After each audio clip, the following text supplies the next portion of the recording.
सत्य लपवण्यासाठी एवढा अट्टाहास का? कितीही प्रयत्न केला तरी सत्य लपवता येत नाही. रोहित पवारांचं खरात अजित पवारांच्या अपघाताबाबत ट्विट.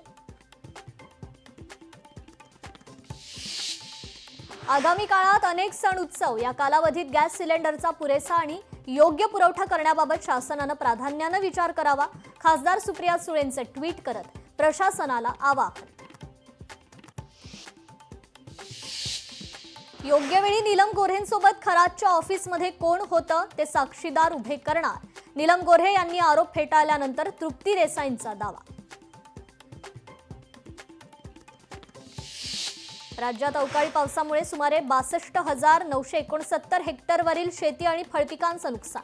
अहिल्यानगर आणि जळगाव जिल्ह्यांना सर्वाधिक फटका.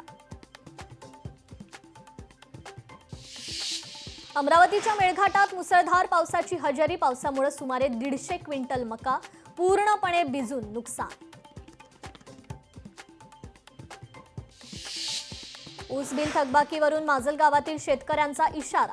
6 एप्रिल रोजी साखर आयुक्त कार्यालयावर घेरार घालून बोंबाबोंब आंदोलनाचा इशारा. बुलढाण्याच्या खामगावात अवैध रेती वाहतूकदाराचा तहसीलदारांवर हल्ल्याचा प्रयत्न. वाहन पकडण्यासाठी गेलेल्या तहसीलदारांवर रेती माफियानं वाहन टाकल्याचा प्रकार. धुळ्यात गारपिटीमुळे शेती पिकाचं मोठं नुकसान. कांदा, गहू, हरभरा, बाजरी पिकांना पावसासह गारपिटीचा फटका. एपीएमसी बाजारात लिंबाच्या दरात मोठी वाढ. किरकोळ बाजारात 1 लिंबू 10 ते 12 रुपयांना.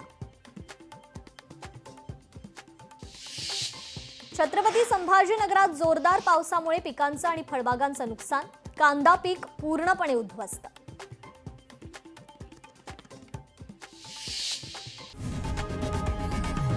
लोकशाही मराठी ऐका, पहा, जागरूक रहा.